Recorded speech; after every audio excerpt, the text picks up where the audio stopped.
Hello friends, आज का topic रहेगा आपका ज्योग्राफी का जो लेक्चर होता है। तो उसमें सबसे पहला टॉपिक रहेगा एस्ट्रोनॉमी। एस्ट्रोनॉमी आपको जस्ट अभी समझाया जाएगा। सबसे पहले एक चीज़ मैं आपको बता देना चाहता हूँ कि जो इस चैनल के साथ आप जुड़े हो, आपको पूरा डिटेल में ये गारंटी है कि हर कॉम्पिटिटिव एग्ज़ाम के लिए आपको बहुत इम्पोर्टेंट ये जो आपका आप पढ़ने वाले हो वो बहुत इंपॉर्टेंट है। ये इसमें से आएगा ही आएगा, ज्योग्राफी से आपका क्वेश्चन नहीं छूटेगा। बस आपको इस चैनल के साथ बने रहना है और बहुत जल्द हम इस ज्योग्राफी को कंप्लीट कर देंगे। वर्ल्ड ज्योग्राफी और इंडियन ज्योग्राफी को कंप्लीट करेंगे सब, और उसमें सबसे पहले हम पढ़ेंगे एस्ट्रोनॉमी। अब ज्योग्राफी में एक चीज़ आप पढ़े होंगे कि जो पृथ्वी कैसी है हमारी। पृथ्वी जो है, अर्थ जिसे आप कहते हो, तो ये हमारी अर्थ जो है जियोड है। क्या है? जियोड। तो जियोड से बना है ज्योग्राफी। ज्योग्राफी पढ़ रहे हैं तो उसके बारे में हम जानेंगे। तो हमारा आप आप ऐसे कह सकते हो कि जो इमेजिनरी लाइन अगर खींचो तो एक तौर पे, तो यहाँ पे देखो, जो ये जो डॉट डॉट करके अगर इस तरह से लाइन बनाया जाए तो एक तरह से गोल आकार ले लेती है, गोल आकार। तो ये जो गोल आकार लेती है, तो उस वजह से हम कह रहे हैं कि ये जियोड है। जियोड का मतलब कि पचका ढचका, यानी कि इधर से पचका हुआ हो, उधर से उठा हुआ हो, इस प्रकार से। और उसमें एक इमेजिनरी लाइन इस तरह से खींचा, ठीक, तो वहाँ पे एक गोल आकार बन गया। और जियोड, पृथ्वी कैसा है? जियोड है हमारा, जियोड है। और जियोड से बना है, और जियोड से बना है ज्योग्राफी।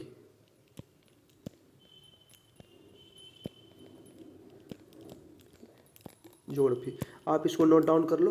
क्लियर? अब इसमें पहला हम टॉपिक उठाते हैं। सबसे पहले देखिए, यहाँ पे एस्ट्रोनॉमी आप पढ़ोगे, उसके बाद जियोलॉजी पढ़ोगे, टोपोग्राफी पढ़ोगे, वर्ल्ड और इंडियन ज्योग्राफी आपको कंप्लीट कराया जाएगा। पहले वर्ल्ड इंडियन ज्योग्राफी, उसके बाद वर्ल्ड ज्योग्राफी, ये सब कंप्लीट कराया जाएगा। इसमें से आप एस्ट्रोनॉमी पढ़ने में आपको दो चीज़ पढ़ना पड़ेगा। एक एस्ट्रोनॉमी होता है जिसे हम कहते हैं हिंदी में अंतरिक्ष विज्ञान, और इस एस्ट्रोनॉमी में एस्ट्रोलॉजी भी पढ़ना पड़ेगा आपको, एस्ट्रोलॉजी। और एस्ट्रोलॉजी का मतलब होता है ज्योतिष विज्ञान, ज्योतिष विज्ञान, नोट कर लेना इसको। ज्योतिष विज्ञान होता है एस्ट्रोलॉजी का मतलब। अब एक चीज़ यहाँ पे आप गौर करो कि ज्योतिष विज्ञान आप देखते हैं कि जो ज्योतिष होते हैं, जो हाथ देखते हैं, हाथ देख के भविष्य बताते हैं, उसको हम पामिस्ट कहते हैं। अब आगे चलेंगे और एस्ट्रोनॉमी में कुछ जो डिटेल है उसका, उसको हम समझेंगे। सबसे पहले आगे चलते हैं। अब आगे यहाँ पे देखो, सबसे पहले एस्ट्रोनॉमी को उठाते हैं। यहाँ पे आपने पढ़ा कि सबसे पहले हम किसको उठाएंगे? एस्ट्रोनॉमी को। इसको हम सबसे पहले कंप्लीट करेंगे। तो इसको पहले हम कंप्लीट कर लेते हैं, इसको। चलिए, अब देखिए, एस्ट्रोनॉमी। एस्ट्रोनॉमी का इंट्रोडक्शन दिया गया कि अंतरिक्ष का अध्ययन को एस्ट्रोनॉमी कहते हैं। क्या कहते हैं? अंतरिक्ष का। जब हम अंतरिक्ष के बारे में पढ़ते हैं, अध्ययन का मतलब स्टडी करते हैं, क्या अंतरिक्ष में क्या होता है और कैसे होता है, तारा क्या होता है, नक्षत्र क्या होता है, और जो चंद्रमा होते हैं, जो ग्रह होते हैं, वो ग्रह क्या होते हैं, वो उसका कितना दूरी है, और मिल्की आकाशगंगा हमारी क्या होती है। एस्ट्रोनॉमी में इसी सब के बारे में हम पढ़ते हैं डिटेल में, तो उसी को हम एस्ट्रोनॉमी कहते हैं। उसके बारे में जानने की कोशिश करते हैं तो उसको हम एस्ट्रोनॉमी कहते हैं। वो हमारी भाषा में एस्ट्रोनॉमी कहते हैं। जैसे समझिए यहाँ पे, अंतरिक्ष का अध्ययन, अंतरिक्ष को पढ़ने के तरीका को हम एस्ट्रोनॉमी कहते हैं। अपने भाषा में आप ऐसे समझ सकते हो। जबकि रशियन भाषा में अगर इसे पढ़ा जाए तो इसे कॉस्मोलॉजी कहा जाएगा। अपने भाषा में और बहुत से देशों में इस तरह से एस्ट्रोनॉमी कहते हैं, लेकिन रशियन भाषा में अगर अंतरिक्ष के बारे में पढ़ा जाए तो उसे कहा जाएगा कॉस्मोलॉजी। क्या कहा जाएगा? कॉस्मोलॉजी। यहाँ पे देखो, कॉस्मोलॉजी कहा जाएगा। क्लियर? अब हमारा जो आकाश गंगा है उसमें टोटल स्टार लगभग 100 अरब है। कितना? 100 अरब। अब एक चीज़ यहाँ पे गौर करो कि हमारा जो आकाश गंगा है, हम किस आकाश गंगा में रहते हैं, ये भी आपको आगे चल के पता चलेगा। जैसे कि एक आकाश गंगा में लगभग 100 अरब तारा होता है। कितना? देख सकते हैं, एक आकाश गंगा में लगभग 100 अरब तारा है। उसी प्रकार से 100 अरब आकाश गंगा में, 100 अरब आकाश गंगा में लगभग 100 अरब तारा है। 100 अरब तारा है। क्लियर? ये चीज़ ये आपको समझ में आ चुका होगा। अब हम आगे चलते हैं। अब एक चीज़ यहाँ पे आप गौर करना कि जो जो आपका आप इमेजिन करना, जो जो मैं समझा रहा हूँ, कि जैसे कि अब करो कि सबसे पहले अंतरिक्ष में कुछ नहीं था, तो गैस जो है ना आपस में इकट्ठा होने लगा। यहाँ पे देखो, गैस आपस में इकट्ठा होने लगा। ये जो गैस आपस में इकट्ठा होने लगा, तो आपस में सटने लगा, ग्रेविटेशनल के कारण सटने लगा, और जब ये सटने लगा आपस में तो एक बादल बनाया। क्या बनाया? एक बादल। और उस बादल को हमने कहा गैसों का बादल। क्या कहा? गैसों का बादल।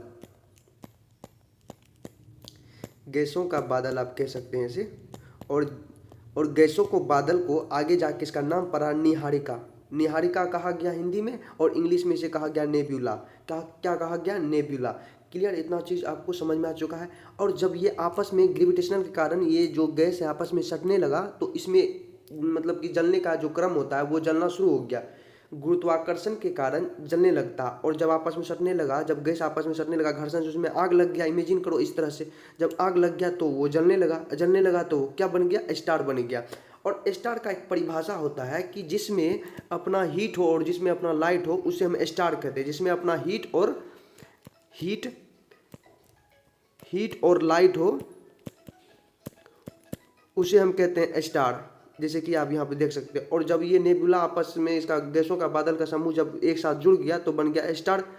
और जब इसमें और नाभिकीय संलयन हुआ। नाभिकीय संलयन का मतलब क्या? जब इसमें हाइड्रोजन और हीलियम में, हाइड्रोजन जो है किस में बदलने लगा? हीलियम में बदलने लगा। इसमें नाभिकीय संलयन हो गया, और इससे ऊष्मा और प्रकाश निकला। क्या निकला? ऊष्मा और प्रकाश इससे निकलना शुरू हुआ। तो इमेजिन करना यहाँ पे मैं जो चीज़ बता रहा हूँ कि जैसे कि आप इमेजिन करो कि जैसे कि आपका ये स्टार बना जिसमें अपना हीट और लाइट हो, वो उसे स्टार कहते हैं। क्लियर? वो स्टार कैसे बना? गैसों के इकट्ठा होने से बना, और जिसमें ग्रेविटेशनल के कारण वो जलना शुरू हो गया, जिस कारण से उसे हम स्टार कहे। लेकिन जब संलयन का मतलब नाभिक के अंदर हाइड्रोजन जो है बहुत टेम्परेचर देने पर गैस में, तो वो हाइड्रोजन किस में बदल गया? हीलियम में बदल गया। तो हाइड्रोजन का हीलियम में बदलना नाभिकीय संलयन कहलाया। और जब इस क्रम को आगे जाकर इसमें ये जो प्रोसेस हो रहा था इसमें ऊष्मा निकला था। ऊष्मा यानी प्रकाश। तो ऊष्मा और प्रकाश का भी इसमें निकलना हुआ। वो केमिस्ट्री का टॉपिक है, वो हालांकि बाद में बताया जाएगा डिटेल में। अब देखिए आगे, और जब सन का जब ये सब होने लगा तो इसका टेम्परेचर कितना होता है? 6000 डिग्री सेंटीग्रेड। कितना? 6000 डिग्री सेंटीग्रेड इसका टेम्परेचर हो गया। और ये सब प्रोसेस में जो प्लाज्मा स्टेट है इसका क्या रोल है? तो सन में प्लाज्मा स्टेट में पाया जाता है। आप कहोगे कि प्लाज्मा स्टेट क्या होता है? तो इसमें देखो सॉलिड और लिक्विड दोनों का जो गुण पाया जाता है उसे कहा जाता है प्लाज्मा स्टेट। क्या कहा जाता है उसे? Plasma state. क्लियर? इतना चीज़ आपको समझ में आ गया? उसे क्या कहा जाएगा? Plasma state. इतना चीज़ समझ में आ चुका है। अब कम टेम्परेचर पे होता है लाल कलर दिखता है, और ज़्यादा टेम्परेचर पे उजला कलर, और बहुत ज़्यादा टेम्परेचर बढ़ जाता है तो यदि पृष्ठताप बहुत ज़्यादा हो तो टेम्परेचर तो किस कलर का दिखेगा? लाल कलर का। क्लियर? ये भी आपको आई होप समझ में आ चुका होगा। अब आगे समझते हैं। आगे मैं आपको बता रहा हूँ कि जो निहारिका क्या होता है। चलिए समझते हैं। निहारिका ये बता चुका हूँ मैं। सन कैसे बना ये भी बता चुका हूँ। यानी कि सन यानी स्टार। सन स्टार इसलिए कहते हैं सन को स्टार क्योंकि इसमें अपना हीट और लाइट दोनों पाया जाता है। क्लियर? अब देखिए, जब सन, हर चीज़ का एक उम्र होता है। सन का भी एक उम्र है। अभी के समय में जो हमारा सन है 5, मतलब आप कह सकते हो कि ये आधा समय अपना बिता चुका है सन, और ये 5 अरब साल जी चुका है, ऐसे समझ सकते हो आप। अब यहाँ पे आगे चलो, आगे इमेजिन के तौर पे यहाँ पे आगे चलो। जब इसका उम्र पूरा हो जाएगा, यानी कि जब ये इसका 90% फ्यूल खत्म हो जाएगा, 90% फ्यूल जब सन का खत्म हो जाएगा, यानी कि फ्यूल मीन्स ईंधन समझ सकते हो। हर चीज़ का एक सीमा होता है, उसके बाद वो खत्म हो जाता है। हर चीज़ का एक अंत होता है। तो सन का भी 90% फ्यूल जब खत्म हो जाएगा तो बन जाएगा, सन का आकार अपना बढ़ा लेगा। सन अपना आकार बढ़ाने पे बन जाएगा लाल दानव। क्या बन जाएगा? लाल दानव, जिसे हिंदी इंग्लिश में कहते हैं रेड जाइंट। क्या बोलते हैं? Red giant. रेड जाइंट से यहाँ पे एक चीज़ समझना, जो एक साइंटिस्ट थे जिसका नाम था एस चंद्रशेखर।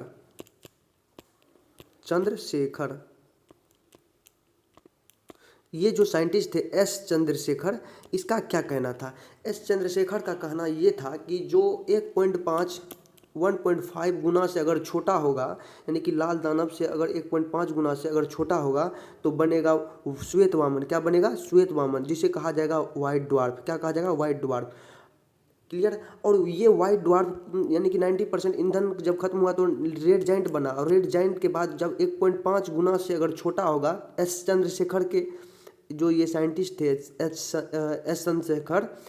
चंद्रशेखर जो एक साइंटिस्ट थे, ये कहे कि 1.5 गुना से अगर छोटा होगा तो बनेगा व्हाइट ड्वार्फ, यानी श्वेत वामन बनेगा। और श्वेत वामन आगे जाकर बन जाएगा ब्लैक ड्वार्फ। क्या बन जाएगा? Black dwarf. तो श्वेत महामंडल में समझ लीजिए 90% 95% समझ लीजिए इसका ख़त्म हो जाता है ईंधन इसमें। तो इसे हम कहते हैं कि अंतिम तारा जो मतलब देख सकते हैं उसे अंतिम बार उसे देखा जाता है। और ब्लैक ड्वार्फ में ये मत समझ लीजिए कि ये एक तरह से मर गया, ये काला पड़ जाता है अपने आप में। क्लियर इसमें, और इसे आगे जाके हम समझेंगे। और इसे जीवाश्म तारा भी कहते हैं। अब हम देखिए, ये तो समझ गए 1.5 गुना से छोटा। क्लियर, अब हम आगे समझेंगे। तो ये सब प्रोसेस हुआ, ऊपर वाला प्रोसेस जो है 1.5 गुना से छोटा होने पर हुआ लाल दानव से। अब हम समझेंगे लाल दानव से अगर आकार एस चंद्रशेखर के ही अनुसार अगर 1.5 गुना से अगर बड़ा होगा तो तब क्या होगा, बड़ा होने पे देखिए क्या होता है। तो एस चंद्रशेखर के अनुसार 1.5 गुना से बड़ा होने पर क्या होता है कि अभिनव तारा बनता है। अभिनव तारा को हम सुपरनोवा बोलते हैं। क्या बोलते हैं? सुपरनोवा। इसको हम विस्फोटक तारा भी बोलते हैं। अगर अपने भाषा में अगर बोला जाए तो विस्फोटक तारा इसलिए बोलते हैं क्योंकि ये विस्फोट करता है, और विस्फोटक तारा इसलिए इसका नाम पड़ गया। और विस्फोटक तारा जब विस्फोट करता है तो न्यूट्रॉन तारा बनाता है। न्यूट्रॉन तारा जो होता है ना, ये तीनों तारा से बड़ा होता है, इसलिए ये तारा का आकार बड़ा होता है। न्यूट्रॉन तारा स्टार ये बड़ा होता है। और पल्सर जो होता है ये चमकीला तारा होता है और अंतरिक्ष में तेज गति से घूरता है ये पल्सर। और जो क्वेसर तारा होता है इसके अंदर मैग्नेटिक गुण पाया जाता है, यानी चुंबकीय क्षमता इसके अंदर बहुत अधिक होता है। क्वेसर, इसको नोट कर लेना जो मैं बता रहा हूँ। और ब्लैक होल आगे जाके जो है ना ब्लैक होल बन जाता है। क्या बन जाता है? Black hole. अब आगे समझते हैं। न्यूट्रॉन स्टार जो होता है, जो आपने यहाँ पे पढ़ा, न्यूट्रॉन स्टार जो बड़ा होता है ये आगे जाके सिकुड़ जाएगा। न्यूट्रॉन स्टार मान लीजिए इस तरह से है, बहुत बड़ा है न्यूट्रॉन स्टार, ठीक। आगे जाके ये सिकुड़ जाएगा, सिकुड़ के बन जाएगा ब्लैक होल। ब्लैक होल बन जाएगा, क्या बन जाएगा? ब्लैक होल बन जाएगा। अब यहाँ पे समझो, न्यूट्रॉन स्टार आगे जाकर सिकुड़ जाता है। जब यह प्रकाश को भी वापस नहीं जाने दे तो उसे हम ब्लैक होल कहते हैं। और ब्लैक होल किसे कहे? जब ये प्रकाश को अगर ब्लैक होल पे अगर टॉर्च बारोगे या लाइट बारोगे, जलाओगे तो उसमें तो समझ लो इसमें कोई सा भी प्रकाश डालोगे तो ब्लैक होल में, तो वो लाइट को वापस रिफ्लेक्ट नहीं कर पाएगा, वापस जाने नहीं देगा, वो अपने अंदर समा लेगा। इसलिए इसे हम ब्लैक होल कहते हैं। और ब्लैक होल का डेंसिटी बहुत ज़्यादा अधिक होता है। ब्लैक होल का अगर 1 चम्मच मिट्टी 10 हाथी के बराबर होता है, इतना उसमें वजन होता है। ब्लैक होल का एक बहुत सा चीज़ आपको बता सकते हैं। जैसे कि ब्लैक होल में एक चीज़ समझो कि जो ब्लैक होल होते हैं उसमें डेंसिटी, जैसे एक कागज़ ले लो आप, इमेजिन के तौर पे इमेजिन करो कि एक कागज़ लो, एक कागज़ को आप दूर तक फेंको, नहीं जाएगा। अगर उसी कागज़ को आप एक कागज़ को अगर आप सिकुड़ दो, ये कागज़ है, इसको फेंकोगे तो नहीं जाएगा दूर तक, लेकिन इसी को आप गोल गोल करके बहुत छोटा कर दो तो इसके अंदर वेट बढ़ जाएगा, डेंसिटी बढ़ जाएगा। बहुत छोटा करने पे और इसके बाद उसको फेंको, देखो ये बहुत दूर तक जाएगा। उसी थ्योरी पे ये भी काम करता है। जब न्यूट्रॉन स्टार बड़ा होता है वो बहुत सिकुड़ जाता है, सिकुड़ के बहुत छोटा हो जाता है। और ये हो सब प्रोसेस होता है दूसरे, मतलब कि बहुत वहाँ पे समझ लीजिए कि एक आगे जाके ये सब भी पता चलेगा कि सिकुड़ने के कारण, बहुत छोटा होने के कारण इसके अंदर डेंसिटी इतना अधिक बन जाता है कि बढ़ जाता है कि इसका जो 1 चम्मच मिट्टी है 10 हाथी के बराबर है, इतना वेट है उसका। तो इतना चीज़ समझ में आ गया। अगर ब्लैक होल हमारा पृथ्वी से टकराएगा तो उसको 2 भागों में विभक्त कर देगा। ये जैसे अर्थ है, अगर ब्लैक होल यहाँ से आया और यहाँ पे टकराया तो इसे 2 भागों में पृथ्वी को तोड़ देगा। इतना चीज़ समझ में आ गया। अब चलिए आकाशगंगा क्या होता है। आकाशगंगा असंख्य तारे के समूह, जो असंख्य तारे के समूह को हम आकाशगंगा कहते हैं। जैसे कि अभी हमने बताया कि आपको आकाशगंगा किसे कहते हैं, तो असंख्य तारे के समूह को आकाशगंगा कहते हैं और इसे इंग्लिश में गैलेक्सी भी कहते हैं। क्लियर। अब देखिए, एक आकाशगंगा में लगभग 100 अरब तारा होता है। ये भी आपको बता चुका हूँ कि जो एक आकाशगंगा में लगभग कितना अरब तारा होता है? 100 अरब तारा होता है। हम लोग जिस आकाशगंगा में रहते हैं उसका नाम है मिल्की वे। क्या नाम है? मिल्की वे।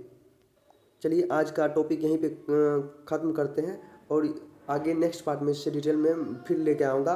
अगर ये आपको अच्छा लगा, समझ में आया हो तो सब्सक्राइब कर ले, लाइक करें और शेयर करें दूसरे को, ताकि वो भी आपका जो दोस्त है सब हैं वो पढ़ सके। और इसका PDF लिंक मैं दे दूँगा व्हाट्सएप ग्रुप में, और उससे डिटेल जितनी भी ज्योग्राफी, पूरा ज्योग्राफी आपको कंप्लीट कराया जाएगा, वो भी आपको वहाँ पे ग्रुप में ट्रांसफ़र कर दिया जाएगा। वो आपको नोट कर लेना और अच्छे से याद कर लेना और समझ लेना है, और जल्द से जल्द आपको ज्योग्राफी ख़त्म करना है। ये सब प्रोसेस जो होता है ज्योग्राफी को ख़त्म करने का, आपको समझ लीजिए 2 से 3 महीना के अंदर आपको पूरा ज्योग्राफी कंप्लीट कर देना है, ताकि आपको किसी भी कॉम्पिटिटिव एग्जाम में आपको बोनस मिल जाए, ज्योग्राफी से एक भी क्वेश्चन ना छूटे। क्लियर। चलिए आज का लेक्चर यहीं समाप्त करते हैं और नेक्स्ट पार्ट में मैं फिर आऊँगा। थैंक यू, धन्यवाद, जय हिंद।